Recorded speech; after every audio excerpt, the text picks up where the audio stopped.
본 영상은 유튜브 채널 KRTV 뉴스에서 제작하였으며 도움이 되셨다면 좋아요와 구독하기를 눌러주세요. 감사합니다. 어느 나라나 자기 전투기 계획이 있죠. 터키의 TFX, 인도의 앵커, 일본의 F3, 유럽의 유로파이터 2. 그런데 일본의 F3는 잡지에서는 많이 논의되지만 상당히 연구과제 성격이 강한 기체입니다. 예상도는 내부 무장이 오락가락합니다. 목표는 F-22라는데 원하는 건 일본 본토 방어를 위한 대함 미사일 운용과 제공권에서의 우위죠. 근데 저런 거창한 기체의 기능은 F-35가 이미 다 하고 넘치는 기능이거든요. F-35 대함 미사일 내부 무장 운용되고요. 블로그에서는 암람 6발 내부 무장 예정하고 있습니다. 근데 크기가 16m도 안 되죠. 일본은 F3라 명명된 프로젝트로 계속 기술은 축적해 나가지만 돈 문제도 그렇고 미국하고 관계가 틀어지지 않는 한 계속 건담이나 마크로스 같은 가상 기체에서 끝날 것 같습니다.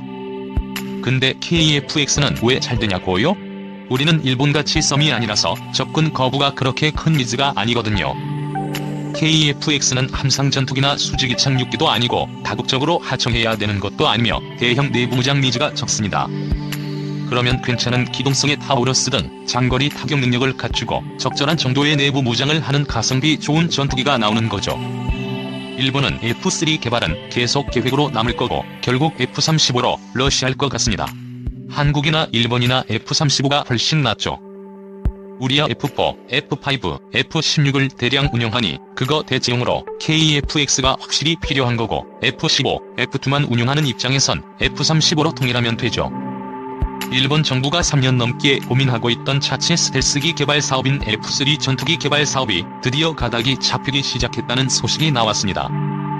영국 BAE 시스템과 미국 록히드 마틴사 사이에서 어디와 개발 사업을 함께 할지 고민하던 일본 정부는 미국과의 관계를 고려해 록히드 마틴사 쪽으로 기울었다는 것인데요. 일본 정부가 과거 F2 전투기 때처럼 자치 핵심 기술만 뺏기고 실익 없이 미국에도 이용만 당하는 것 아니냐는 비판이 벌써부터 일본 내부에서 일고 있습니다. 이혼게이제이신문의 6일 보도에 의하면 일본 정부는 미국과의 방위 협력을 고려 합동방어훈련의 수와 내용이 확대됨에 따라 F3 전투기 개발 사업을 미국 기업과 함께 할 것으로 보입니다. 앞서 일본 측은 영국 BAE 시스템과 미국 록히드 마틴사를 파트너로 놓고 고민하고 있었는데요. 대부분 개발 비용을 일본이 대는 대신 이번엔 F2 개발 때처럼 미국 측의 핵심 기술을 뺏기지 않을 심산이라고 합니다. 미국 도널드 트럼프 행정부는 일본의 F3 개발 사업과 관련 영국 BAE 시스템과 협력하지 말 것을 종용한 바 있습니다. 지난해 말부터 이 문제를 주일 미군 방위비 협상과 연계하겠다고 으름장을 놓기도 했죠. 사실 일본은 미국으로부터 F-35 전투기를 대량으로 수입한 터라 스텔스 전력이 커진 상황이지만 그럼에도 국산화의 꿈을 접지 않고 있습니다. 록히드 마틴사는 F-22와 F-35의 기술을 활용해 함재기로 활용 가능한 스텔스 전력 개발에 힘을 보태겠다고 하고 있지만 일본 정부는 이보다 더 높은 수준의 기술을 원하는 것으로 알려졌죠. 양측의 신경전은 아마 지금부터 시작될 것으로 보입니다. 늘 미국의 보조를 잘 맞춰 미국의 푸들이란 멸칭까지 붙었던 일본 정부가 스텔스기 국산화에 이렇게 적극적인 이유는 1980년대 말 미국 부시 행정부 때 F2 개발 사업 당시 미국으로부터 핵심 기술만 뺏기고 국산화에 실패했다는 비난을 면치 못한 과거가 있기 때문인데요. F2 전투기는 현재 F3 전투기 이전의 자체 전투기 개발 사업으로 추진됐던 사업입니다. F2 개발 사업은 일본 내에서는 2차 대전 당시 세계를 놀래켰던 제로센, 전투기의 부활 등으로 대대적으로 소개되며 일본 정부도 상당히 공을 들였었던 사업이었습니다. 하지만 실상 실익이 없었다는 비판을 받았었죠. 독자 개발을 통한 기술 축적도 실패했고 미국으로부터 핵심 기술 이전을 받는 것도 실패하면서 대내외적인 비난에 시달렸었습니다. 1988년 시작됐던 F2 개발 사업은 일본 자위대 내부에서도 순수 국산화 주장과 미국과의 공동 개발 주장이 첨예하게 대립했습니다. 예산 및 기술 한계로 결국 미국의 F-16 전투기를 모태로 한 공동 개발이 추진됐으며 일본 정부가 전체 개발 예산의 약 60% 이상을 담당하게 됐죠. 하지만 미국 정부가 비행제어 기술 등 필수 기술을 끝까지 넘겨주지 않으면서 결과적으로 국산화를 통한 자체 기술 개발에 실패하고 역으로 미국에 일본의 일부 군사 기술이 유출됐다는 비난을 받은 바 있습니다. 전략무기의 국산화는 실행된다면 더할 나위 없이 좋은 일이지만 기술 개발이 끊임없이 진행 중인 현대에서는 모든 나라들이 쉽사리 결정하기 어려운 일입니다. 개발 비용은 엄청난 데다 개발 기간도 상당히 길기 때문에 이미 F-22와 F-35를 많은 나라들이 구매하고 전력화한 이후에 국산화에 성공하면 크게 늦은 셈이 됩니다. 그러는 사이에 흔히 5세대 전투기로 불리는 유인 스텔스기는 전장에서 점차 물러난 상황이 될 것이고 그 다음 6세대 전투기들로 세대 교체가 이루어질 수도 있기 때문이죠.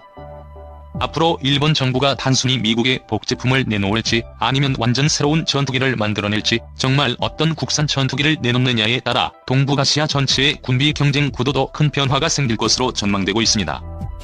일본 스텔스 F-3 자체 생산 F-35 능가할까?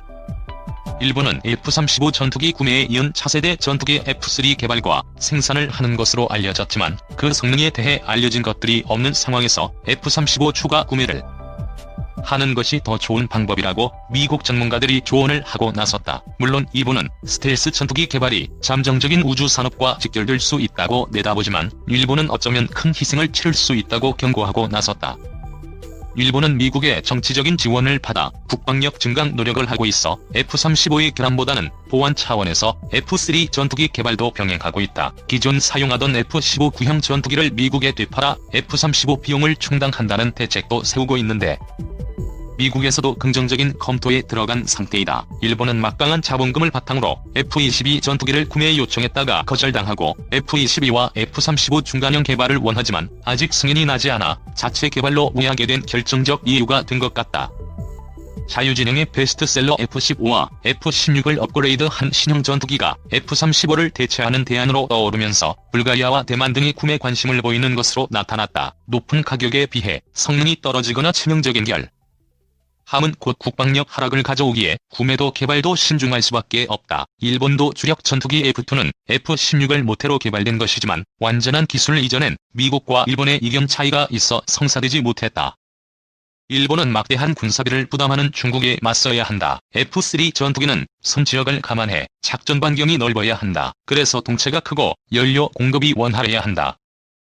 그리고 2인승으로 설계되어 미래형 드론 부대를 운영할 것으로 보인다. 그러나 최대 맹점은 엔진 개발 기존 F-2 전투기를 운영한 경험이 있는 일본이지만 차세대 전투기 경우 쌍발 엔진이라는 특성을 면밀하게 연구해야 하는 과제를 안고 있다. 결론적으로 말하면 이런 큰 문제점을 안고 차세대 전투기를 개발하는 것보다는 오히려 미국 전투기를 더 구매하는 것이 효과적일 수 있다고 이야기한다. 물론 미국 전문가들 생각이다. 본 영상은 유튜브 채널 KRTV 뉴스에서 제작하였으며 도움이 되셨다면 좋아요와 구독하기를 눌러주세요. 감사합니다.